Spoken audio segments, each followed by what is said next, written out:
How calculate the mass of earth, mass of earth किस तरह से कैलकुलेट होता है? ये क्वेश्चन इंपॉर्टेंट है, बोर्ड के पेपर में आया हुआ है, दोबारा से भी आ सकता है, इसलिए इसको ध्यान से समझना है। बॉयज कितने आ गए? ये आ गया।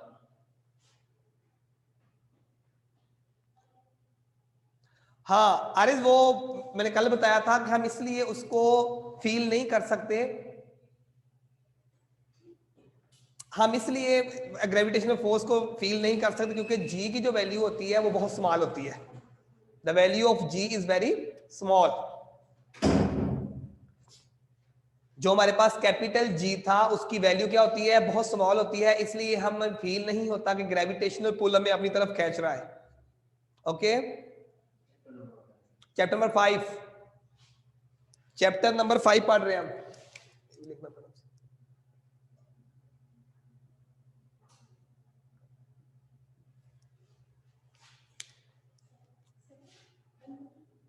हाँ हाँ, क्लियर होगा क्वेश्चन आपका?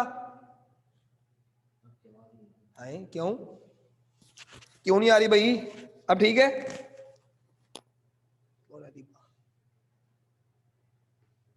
मेरी आवाज नहीं आ रही?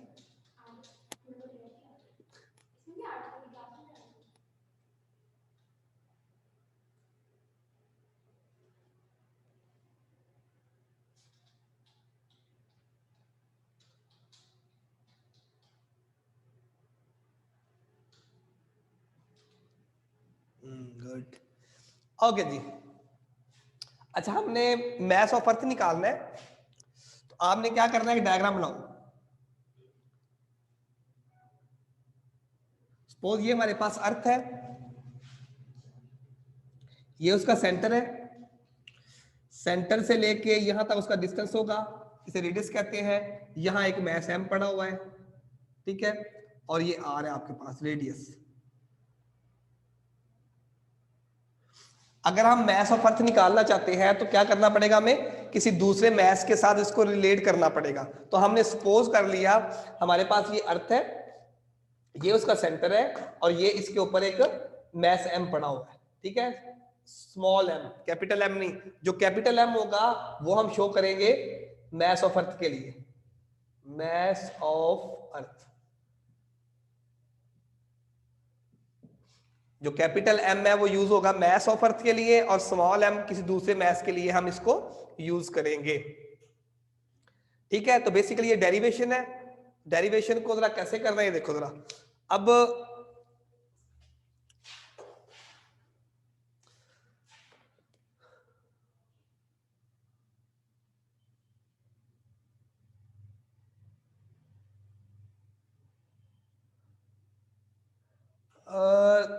जैन आपने क्वेश्चन पूछा हम वॉल पर क्यों नहीं चल सकते? ये कैसा क्वेश्चन है? देखो, वॉल वैल्यू ऑफ जी तो वेरी स्मॉल है, लेकिन स्मॉल किसके लिए है? हॉरिजॉन्टल चलने के लिए, वर्टिकल चलने के लिए तो नहीं है। हम द्वार पे कैसे चलेंगे? Okay, very good question, next question please. अच्छा, हमारे पास ये एक मैस पड़ा हुआ है एम, ये उसका सेंटर है, और ये कैपिटल एम शो करेंगे मैस ऑफ अर्थ के लिए। अब हमने पढ़ा था अकॉर्डिंग टू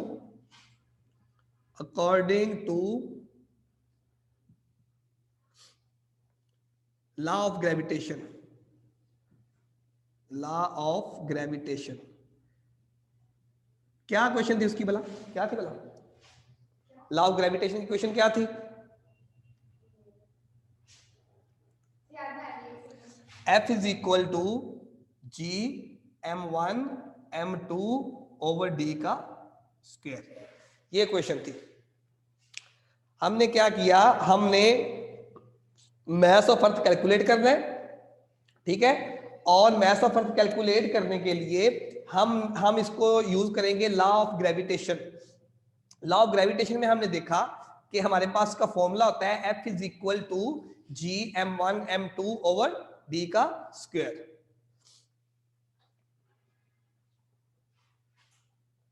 ठीक है। अच्छा, अब जो ये जो डिस्टेंस है, इसको आप यहां से अगर हम देखें तो इसको हमने आर कहा हुआ है, तो आप इसको आर का स्क्वायर भी लिख सकते हो। देखो मैं चेंजिंग करने लगा हूं, F is equal to G, जहां m1 है वहां स्मॉल m लिखते हैं ये वाला, और m2 की जगह हम लिखते हैं कैपिटल M, तो मैथ्स ऑफ अर्थ के लिए यूज कर रहे हैं। ओवर जहां पे d स्क्वायर था वहां हम लिखेंगे r का स्क्वायर रेडियस। ठीक है, ये देखो मैंने चेंजिंग की है इसमें। चेंजिंग क्या की है कि f is equal to m1 m2 over d square था, तो हमने क्या किया f is equal to g, जहां पे m1 था वहां पे स्मॉल m लिखा, जो कि हमने लेट किया हुआ था हमारा मैथ्स ये वाला, और जहां पे m2 था वहां हमने कैपिटल M लिखा क्योंकि हमने मैथ्स ऑफ अर्थ निकालना है, और जहां पे d स्क्वायर था वहां पे हमने r स्क्वायर लिख दिया क्योंकि रेडियस था। यहां तक किसी को इशू? लॉ ऑफ ग्रेविटेशन में हम f is equal to G m1 m2 over d square is equal to f is equal to g, उसकी वैल्यू चेंज की है, जहां m1 था वहां m स्मॉल लिख रहे हैं और m capital maths of earth के लिए ओवर d का r का स्क्वायर। हाँ भाई, याद आ गया क्वेश्चन किसी का? Okay okay, no. अच्छा भाई, इसके बाद हम क्या करेंगे? अब हमें पता है फोर्स और वेट सेम होते हैं। F इज इक्वल टू किसके होगा? वेट के, W के। W is equal to mg, formula याद है? F is equal to W, W is equal to mg।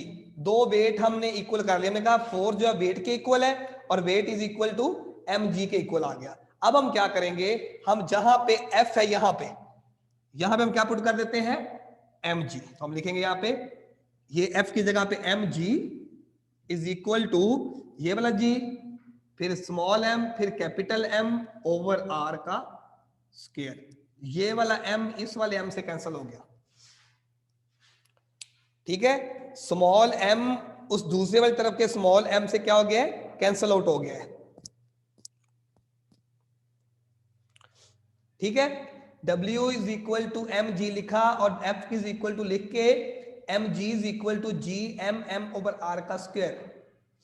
Okay, m को m से हमने यहां पे कैंसिल आउट कर दिया। अब हमने वैल्यू किसकी निकालनी है? मैथ्स ऑफ अर्थ की, जी की निकालनी है। ठीक है, मैथ्स ऑफ अर्थ की निकालनी है तो हम इसको ऐसे लिख सकते हैं, ये m इधर रहेगा, ये इधर g रह गया था, वो वैसे ये r नीचे डिवाइड हो जाकर मल्टीप्लाई कर जाएगा और ये मल्टीप्लाई कर नीचे आके डिवाइड हो जाएगा। ये एक हमारे पास इक्वेशन बन गई, m is equal to G R square over capital G। हाँ भाई, क्योंकि हमने मैथ्स ऑफ अर्थ फाइंड करना है, m कैपिटल फाइंड करना है, तो हमने m को एक साइड पे रखा और स्मॉल g नीचे r स्क्वायर डिवाइड हो रहा था मल्टीप्लाई कर गया और उसके नीचे कैपिटल G। यहां तक किसी को इश्यू है तो पूछे भाई। हाँ भाई, आप ओके ओके।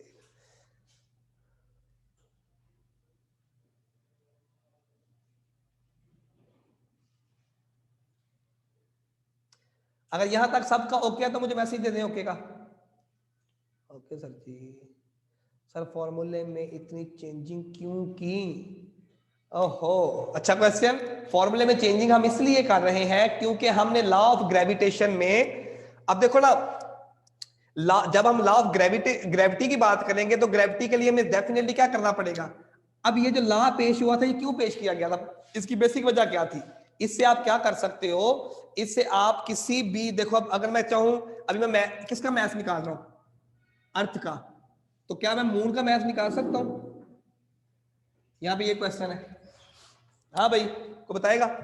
अगर मैं अर्थ का, यहां पे मैं अर्थ का मैथ निकाल रहा हूं इससे, और वो हम निकालेंगे अभी, क्या हम इससे मून का मैथ निकाल सकते हैं?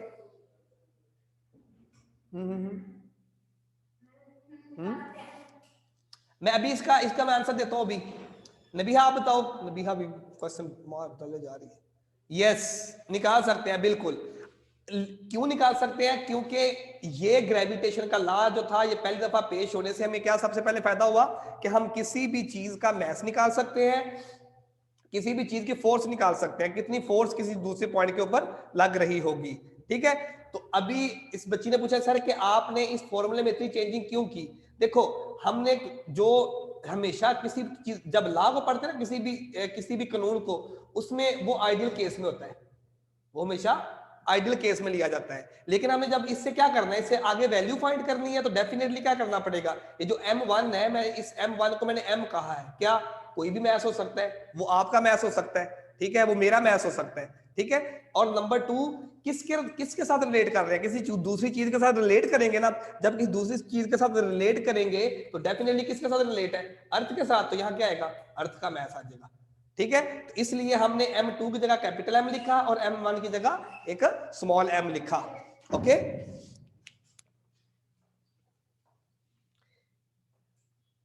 नहीं, अभी जी की वैल्यू हम पुट करेंगे बेटा, इसमें हमने इसकी वैल्यू निकालनी है, जमीन का मैथ अभी हम निकालते हैं, इनवर्स में नहीं जाएगा ये।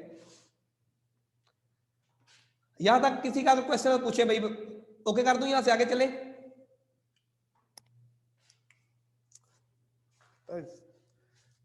कुछ ज्यादा ही बोर्ड बना गया, बनाना देखते हैं इसको। अच्छा, इसको मैं एक बार दोबारा से करवा रहा हूं, फिर इसकी वैल्यू पुट करते हैं और देखते हैं कि हमारी मैथ, हमारी जमीन का कितना मैथ है।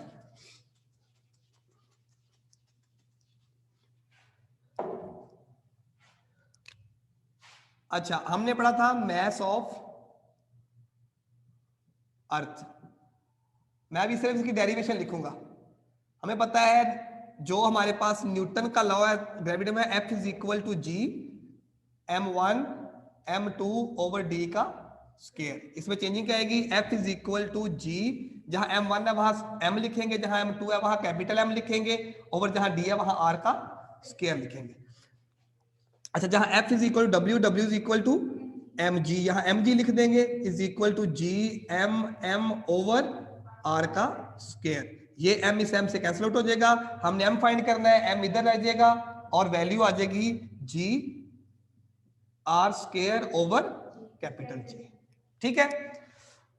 यहां तक हमने वैल्यू कर ली थी। अब हम क्या करें, इसके अंदर वैल्यू पुट करेंगे। हमें पता है g की वैल्यू कितनी होती है, हाँ जी, स्मॉल g की 10, ऐसे ही ना, भूल गए हो, शाबाश, 10 मीटर पर सेकंड स्क्वायर, ठीक है। और जो r रेडियस होता है अर्थ का, वो भी याद रख ले आप, जो रेडियस होता है वो ये वैल्यू होती है, ये वाला। हमारी जमीन का सेंटर से लेके जमीन के ऊपर वाले हिस्से तक, यानी जमीन का अगर सेंटर की चीज को कंसीडर करते हैं तो सेंटर से लेके जमीन के ऊपर वाले हिस्से तक वैल्यू होती है 6400, क्योंकि ऊपर स्क्वायर है तो क्या आ जाएगा, स्क्वायर ओवर जी की वैल्यू कितनी है 6.67 मल्टीप्लाई 10 की पावर -11, ठीक है।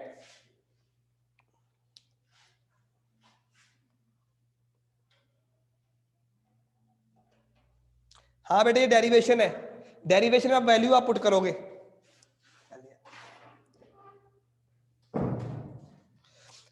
अब इस डेरिवेशन जो हमने की है इसके अंदर वैल्यू पुट कर रहे हैं। जो हमारे पास स्मॉल जी होता है उसकी वैल्यू 10 होती है, जो हमारे पास आर होता है। अच्छा, आप नोट्स मेरे पास नहीं है, नोट्स के ऊपर उसे पता क्या होगा, यहां पे मे बी 6.4 दिया हो, ठीक है, तो वो आप देख लीजिएगा, उसका इशू नहीं होगा इतना।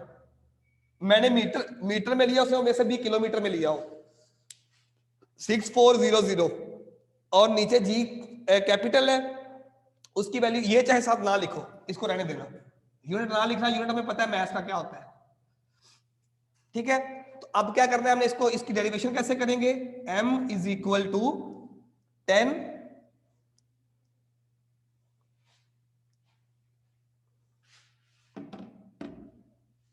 m is equal to 10 multiply by ये इसका स्क्वायर ले लेना, जो स्क्वायर आएगा कैलकुलेटर से उसको इस नंबर पे डिवाइड कर देना 6.67 से, और मल्टीप्लाई बाय 10 की पावर -11 है, ऊपर जाके हो जाएगी प्लस की, और वैल्यू आपकी जो ओवरऑल वैल्यू आएगी वो आप वैसे भी याद कर सकते हो, अगर आपने इसको वैसे डेरिवेशन की हो जाती है। m is equal to 6 multiply by 10 की पावर 24 किलोग्राम, ये हमारी अर्थ का मैथ है। m is equal to 6 multi 10 की पावर 24 kg। ये पेपर में एमसीक्यूज भी आ सकता है आपको कि मैथ ऑफ अर्थ कितना है, तो आपने लिखना है 6 मल्टी 10 की पावर 24 kg। इसका मतलब क्या है, इसका मतलब ये है कि आपने 6 मल्टीप्लाई बाय 10 की पावर 24 का मतलब होता है 10 multiply by 10 multiply by 10 multiply by 10 कितनी दफा, 24 टाइम्स, सबको मल्टीप्लाई करो उतने केजी हमारी अर्थ का मैथ होगा, ठीक है। तो हम ओवरऑल लिख लेते हैं कि मैथ ऑफ अर्थ कितना होता है 6 मल्टी 10 की पावर 24 किलोग्राम। ये पेपर में एमसीक्यूज आ चुका है और शॉर्ट क्वेश्चन भी आ चुका है कि मैथ ऑफ अर्थ कितना होता है। तो मैथ ऑफ अर्थ 6 × 10⁻24 kg होता है। ठीक है, वैल्यू आपने याद रख लेनी है 10 × 64 का स्क्वायर और नीचे g की वैल्यू होती है 6.6 10⁻−11। ठीक है, यहां तक क्वेश्चन पूछो अगर पूछना है तो। अच्छा, अब ये हमने इतनी मुसीबत क्यों ली कि हम कैसे इसको हमने क्यों इसका फाइंड किया मैथ्स, हमें क्या फायदा है इसका? क्या हम किसी ऐसे मेथड से इसको फाइंड कर सकते थे किसी बैलेंस के साथ? जी, मैथ्स और फर्क किसी बैलेंस के साथ फाइंड हो सकता है? किसी तराजू में रख के जमीन को कर लेते? नहीं। ठीक है, मैंने ये पूछा था कि क्या आप जमीन को उठा के किसी तराजू में रख सकते हो? तो उसका सिंपल आंसर होगा नो, नहीं रख सकते। तो फिर हमें क्या करना पड़ा? फिर हमें एक लॉ ऑफ ग्रेविटेशन का सहारा लेना पड़ा और हमने क्या कर दिया? मैथ्स ऑफ अर्थ निकाल दिया। ठीक है, इसका मतलब है अगर आपको क्वेश्चन पेपर में ये आ जाए कि क्या आप जमीन का मैथ्स मालूम कर सकते हो, तो आप कहोगे यस कर सकते हैं। तो क्या चीजें आपको चाहिए होंगी उसके लिए? ये 3 चीजें। ठीक है, तो क्वेश्चन मैं लिख देता हूं यहां, मून वाला जो क्वेश्चन पेपर में आता होता है, ये रेज कर दूं? हाँ भाई, ये रेज कर दूं? स्क्रीनशॉट लेना है इसका, बताइएगा।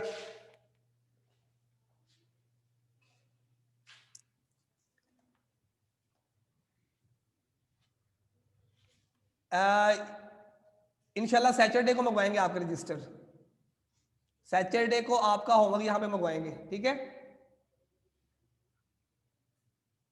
इसका स्क्रीनशॉट ले लें, फिर आपको मैं क्वेश्चन शॉर्ट करवाऊं। ये लॉन्ग क्वेश्चन है, ये कंप्लीट हो गया है कि मैथ्स ऑफ अर्थ कैसे फाइंड करते हैं। मैथ्स ऑफ अर्थ फाइंड करने के लिए हमें ग्रेविटी का जो लॉ था उसका सहारा लेना पड़ा। ठीक है, तो हमने दो फोर्स को इक्वल रखा और वैल्यू को कैंसिल आउट करवाया और बाद में वैल्यू को मल्टीप्लाई करवा के डिवाइड करा के आंसर निकाल दिया। ठीक है, अब नेक्स्ट क्वेश्चन लिखें, शॉर्ट क्वेश्चन जो पेपर में आता है। क्वेश्चन ये है,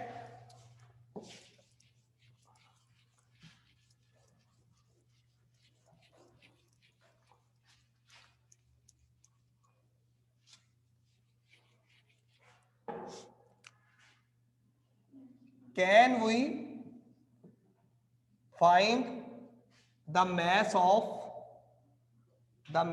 of moon? क्या हम मून का मैस फाइंड कर सकते हैं? इफ यस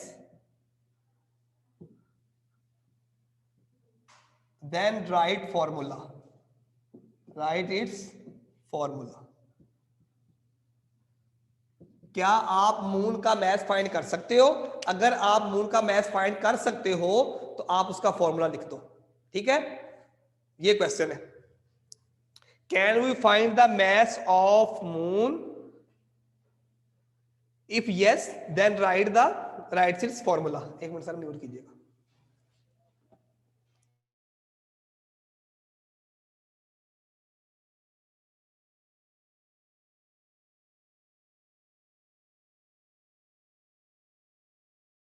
कर देना। अच्छा, क्वेश्चन ये था कि क्या हम मून का मैस फाइंड कर सकते हैं? तो क्या आंसर, इसका आंसर क्या था? यस, इसका आंसर होगा यस। जी हाँ, कर सकते हैं। ठीक है, तो इसका फॉर्मूला क्या होगा? यस लिख के आगे लिखो फॉर्मूला, वो होगा कैपिटल एम, यहां पे मून लिख दो, MON मून, और यहां लिखेंगे G R² over capital G।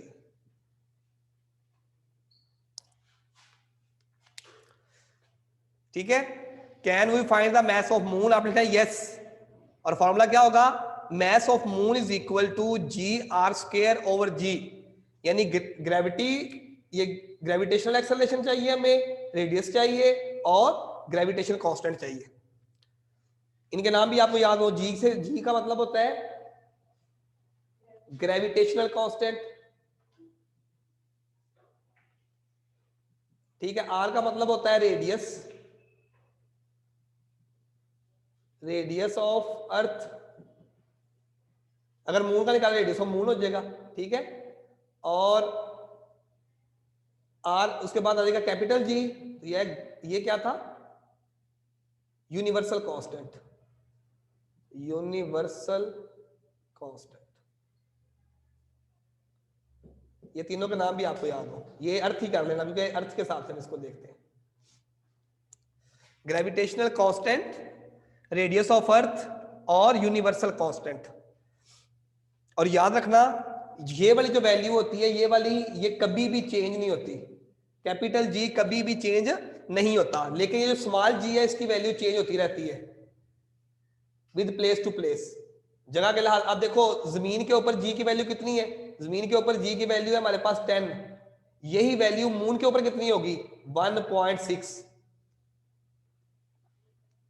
हमारे पास जो जमीन के ऊपर ग्रेविटेशनल कांस्टेंट की वैल्यू है वो 10 है, और यही वैल्यू मून के ऊपर जाके 1.6 होगी। और यही वैल्यू अगर हम सन की बात करेंगे सूरज के ऊपर तो कितनी होगी 274 मीटर पर। ये सबसे ज्यादा इसी की होती है 274 मीटर पर सेकंड स्क्वायर। ग्रेविटेशनल जी की वैल्यू जो होती है सबसे ज्यादा किसकी है, सन की। ये भी याद रखिए, ये भी एमसीक्यू आपको आ सकता है कि सबसे ज्यादा ग्रेविटेशनल पुल किसका होता है, तो सूरज का होता है। ठीक है, यहां तक किसी का क्वेश्चन है तो पूछें।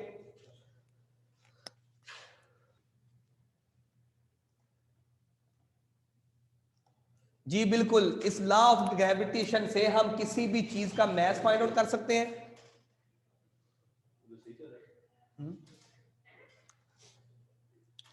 हाँ, इस लॉ ऑफ ग्रेविटेशन से हम किसी भी चीज का मैस मालूम कर सकते हैं, किसी भी चीज का रेडियस मालूम कर सकते हैं, और किसी भी चीज की जी की वैल्यू फाइंड कर सकते हैं। देखो यहां से हम ये भी फाइंड कर सकते हैं, ठीक है, उसके बाद ये भी फाइंड कर सकते हैं, और ये भी, ये फाइंड नहीं कर सकते। क्यों भला,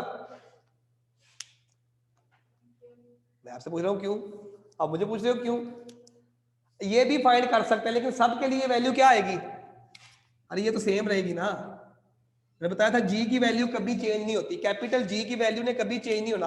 आप किसी भी वैल्यू को फाइंड करो, यहां पे अगर मून की जगह आप क्या करते हो, सन रख देते हो, ये वैल्यू चेंज होगी, जी भी चेंज होगा, ये भी चेंज होगा, ये वैल्यू चेंज नहीं होगी। ठीक है, आप मैं इसकी जगह मरकरी रख दो, ठीक है, कोई भी चीज रख दो, तो आपके पास सिर्फ और सिर्फ क्या चेंज होना है, ये दो वैल्यू चेंज होती रहेंगी, लेकिन ये वैल्यू फिक्स्ड रहेगी। क्यों, क्योंकि जो कैपिटल जी यूनिवर्सल कांस्टेंट होता है उसकी वैल्यू चेंज नहीं होती। ठीक है, तो आप इससे मैथ भी निकाल, किसी भी चीज का मैथ निकल सकता है, किसी भी चीज की ग्रेविटेशनल कांस्टेंट निकल सकता है, किसी भी चीज का रेडियस निकल सकता है। अब ये तीनों चीजें फाइंड कर सकते हो। ओके, हाँ भाई, किसी का और क्वेश्चन है इसके रिलेटेड?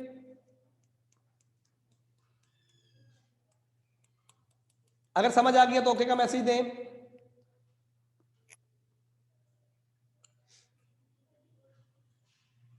ओके का मैसेज थोड़ा लेट आता है ना। ओके ओके,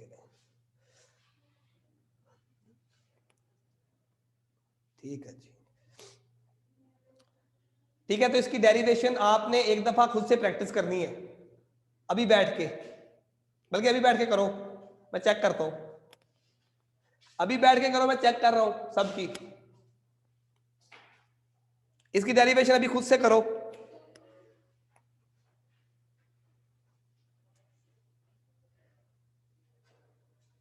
और ईमानदारी से मुझे बताना सर हमने कर दिया है, ईमानदारी से मुझे बताना है, ये ना हो सर कि हमने कर दिया बस। इसकी डेरिवेशन को भी आपने खुद से करना है। ग्रेविटेशन कांस्टेंट यानी स्मॉल जी की वैल्यू सबसे ज्यादा किसकी है, किसकी है, स्मॉल जी की वैल्यू सबसे ज्यादा किसकी है, सन की।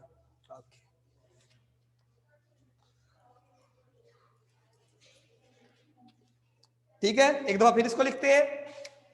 एफ, ये सारे करो, मैं भी लिख रहा हूं यहां पे, सिर्फ डेरिवेशन कर दो, बाकी जरूरत नहीं है लिखने का अंदर। F is equal to G m1 m2 over D का स्क्वायर। हमने चेंजिंग क्या करनी है, क्योंकि हम मैथ ऑफ अर्थ फाइंड करना चाहते हैं, तो जो m1 है वो m में कन्वर्ट हो जाएगा, जो m2 है वो कैपिटल M में कन्वर्ट हो जाएगा, जो डी स्क्वायर है वो आर स्क्वायर में कन्वर्ट हो जाएगा, क्योंकि रेडियस की बात कर रहे थे हम। हाँ जी, G is equal to gravitational constant.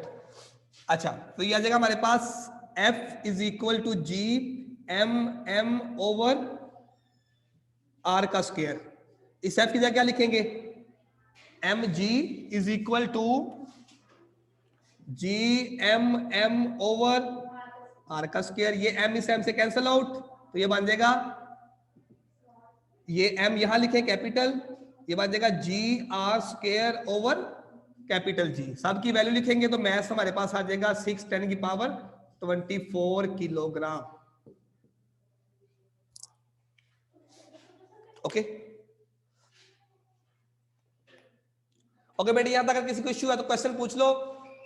Gravitational जो स्मॉल जी होता है उसकी वैल्यू जो होती है वो सबसे ज्यादा किसकी होती है, सन की होती है, और जो कैपिटल जी होता है वो कभी चेंज नहीं होता।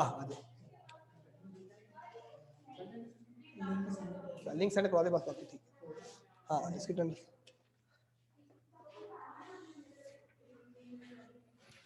दे दो।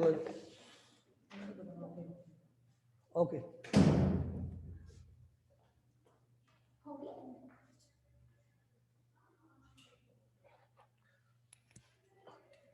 हाँ ठीक है, वो टेनिस का करा दो। ठीक है बेटे, यहां तक इश्यू है किसी को तो पूछ लो।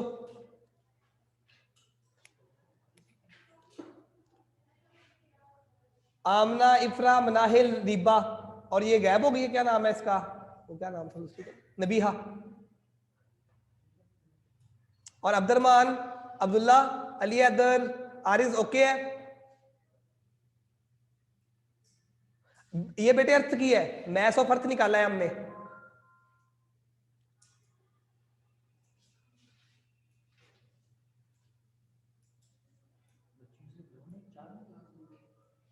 चार दो ये नहीं बैठी, छह।